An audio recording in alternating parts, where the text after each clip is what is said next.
হঠাৎ করে ডোমকল যেতে হলো কেন, কি করতে, পুরো ভিডিও দেখতে হবে, আমাদের সঙ্গে থাকতে হবে। আমার মানুষ আমাকে ভালোবাসে কেন জানি না, আমার ভালোবাসা বেশি দিন টেকে না, তাও কেন জানি না। তবে যারা ভালোবাসে তারা বাসে।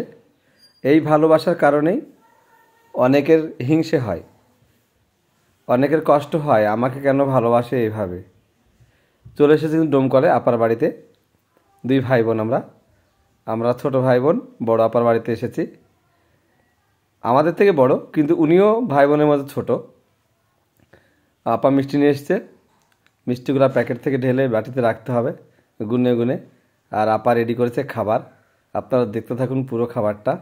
আর আমাদের কিসের জন্য নিমন্ত্রণ ছিল হঠাৎ করে, এই জন্যই আমাদের ডোমকলে আসা। আপা বিরিয়ানি করে আমাদেরকে ডাকছে যে তাড়াতাড়ি আসবি, দরকার আছে।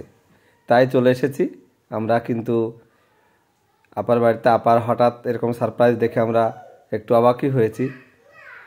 বিরিয়ানির সঙ্গে আরও নানান ধরনের পদ ছিল, সবগুলো হয়তো দেখানো হয়নি। মিষ্টি তো ছিলই, দই ছিল। বিরিয়ানিটা অনেক সুন্দর বানিয়েছে আপা, নিজের মতো করে বানিয়েছে আমাদেরকে খাওয়াবে বলে। খেতে তো ভালোই লেগেছে।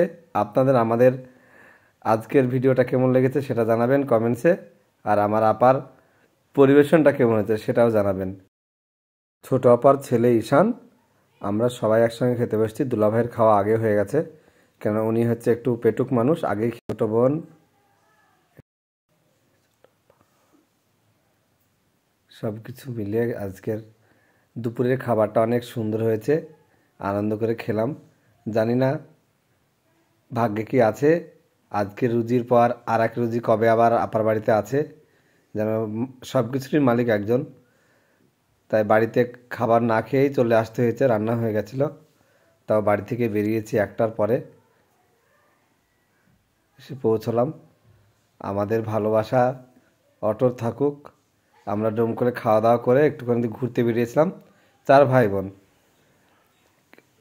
কেন গেছিলাম, এইটা একটা দোকান, দোকানের রাস্তাটা এত সুন্দর, আর না দেখলে বিশ্বাস করা যাবে না। আমরা তো হন্ততন্ত হয়ে দেখলাম। গেছিলাম এই যে লাগেজ কিনতে, লাগেজটার পছন্দ হলেও অতটা ভালো না। ডোমকল শহরে সব কিছু অত পাওয়া যায় না, আমাদের বহরমপুর শহরে পাওয়া যায়।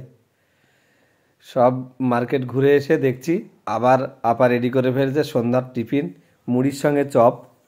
মুড়ি চপ চা দিয়ে শেষ। আমি কম খেয়েছি, সবাই খেয়েছে। এবার কিন্তু আমাদের ভাগ হওয়ার পালা। আগে যাচ্ছে বোন দুলাভাই, আমি পিছনে বাই বাই করে চলে আসলাম।